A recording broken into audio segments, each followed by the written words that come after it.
पार्वती, लड़कियां पराया धर्म होती है और जितना जल्दी इन्हें घर से विदा कर दे उतना अच्छा है। कल से आनंद की पढ़ाई लिखाई बंद। पर बापू, इसमें मेरी क्या गलती है? आप मुझे पढ़ाई करने क्यों नहीं देते? तेरी गलती है कि तू एक लड़की है, लड़का होती तो क्या बापू? लड़का होती तो क्या? ऐ लड़की, ज्यादा जबान न चला, नहीं तो जबान हलक से खींचकर बाहर निकाल दूंगा। बापू, मैं पढ़ लिख कर कुछ बनना चाहती हूँ, मेरी पढ़ाई ना रोको बापू।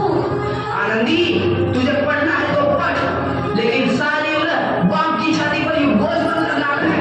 पर बापू, अभी तो मेरी उम्र पढ़ाई लिखाई की है, मुझे पढ़ लिख कर डॉक्टर बनना है।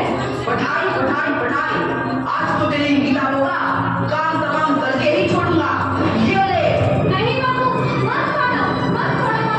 ऐश्वरी, नहीं बापू, नहीं। बापू, ये तुमने क्या की? इन किताबों को भी नहीं पढ़ा बापू, मेरी किस्मत फाड़ दी, मेरी किस्मत।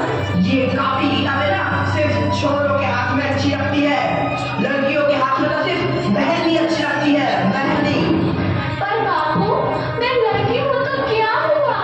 लड़का और लड़की तो हमारी दोनों आंखों के समान होते हैं। चुप कर आनंदी, और यह एहसान मान कि अब तक जिंदा है तू। कहीं बचपन में गला दबाकर मार दिया होता तो यह तेरी बकबक नहीं सुननी पड़ती आज। पर बापू, मुझे तो अल्लाह अच्छा ना लगते हैं।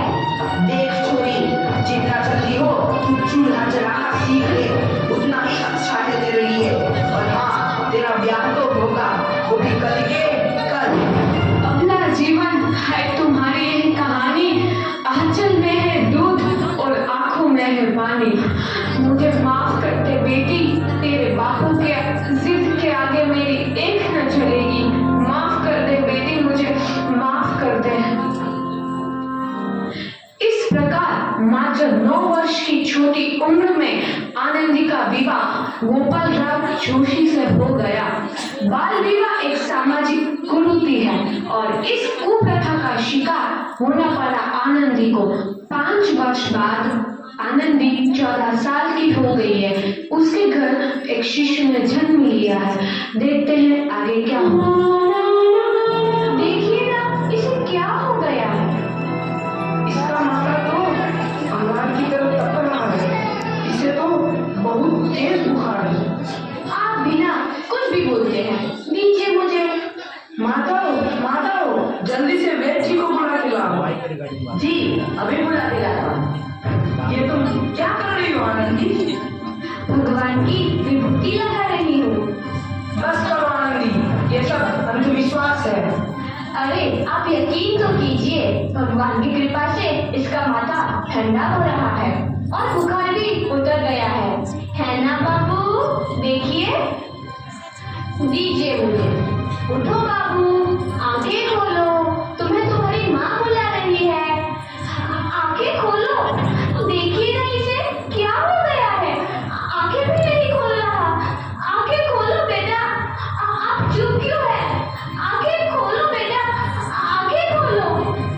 आनंदी, हमारा बेटा कभी आंखें नहीं खोलेगा।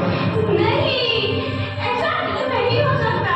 मेरे बेटे को मुझसे कोई नहीं छीन सकता, कोई नहीं छीन सकता। पागल मत बनो आनंदी। माधव,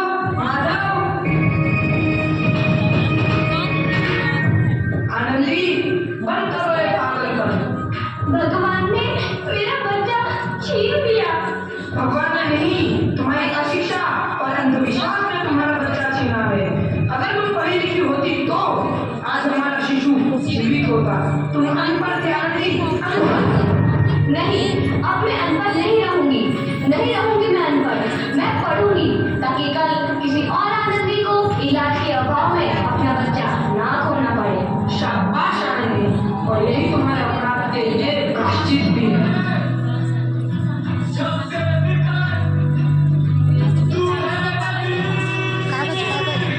आनंदी, तुम्हारी 12वीं का परिणाम आ गया है। तुमने पूरे कॉलेज में प्रथम स्थान अर्जित किया है।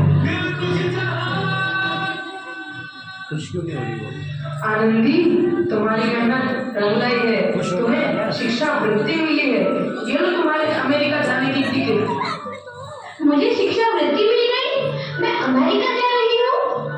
पर ये सब मैं अकेले कैसे कर पाऊंगी? प्रीति, अपने आप को इतना कमजोर क्यों समझ रही हो?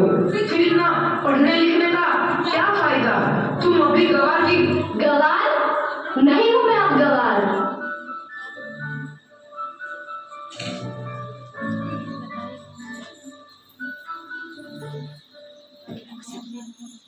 तो इस प्रकार 7 अप्रैल 1883 को आनंदी अमेरिका के पेंसिल्वेनिया के लिए रवाना हुई और 3 साल बाद उन्होंने डॉक्टर ऑफ मेडिसिन की उपाधि प्राप्त कर ली। इधर आनंदी के पिता की तबीयत बहुत खराब है। आगे क्या होता है देखते हैं। लगता है अब मेरे जाने का समय आ चुका है, तो मैं नहीं बचूंगा। ऐसा मत बोलो। शहर के सिटी हॉस्पिटल में अमेरिका से डिग्री लेकर कोई बड़ा डॉक्टर आया है, एक बार वहाँ चलकर दिखा लेते हैं। हाँ, सही बोला भैया, कम से कम दिल को तसल्ली तो मिल जाएगी। पहुंचेगी तो हाँ हाँ, चलो चलो जल्दी हॉस्पिटल चलते हैं।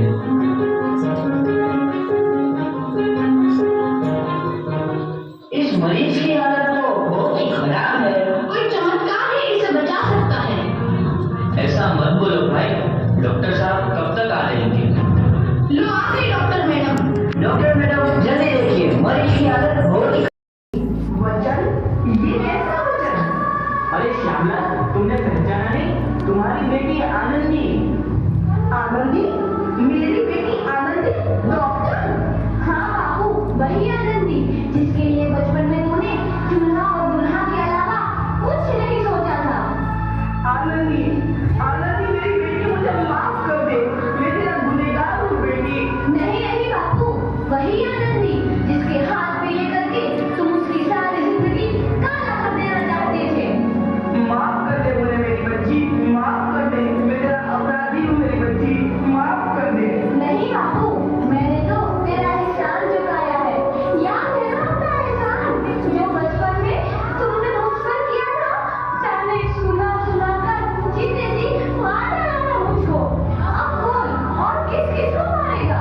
आनंदी बेटी, मुझे जोशी ने अपनी मेहनत और अटूट इरादे से न केवल भारत की पहली महिला डॉक्टर बनी, बल्कि आगे चलकर उन लड़कियों के लिए सुनहरा रास्ता दिखाया जो जीवन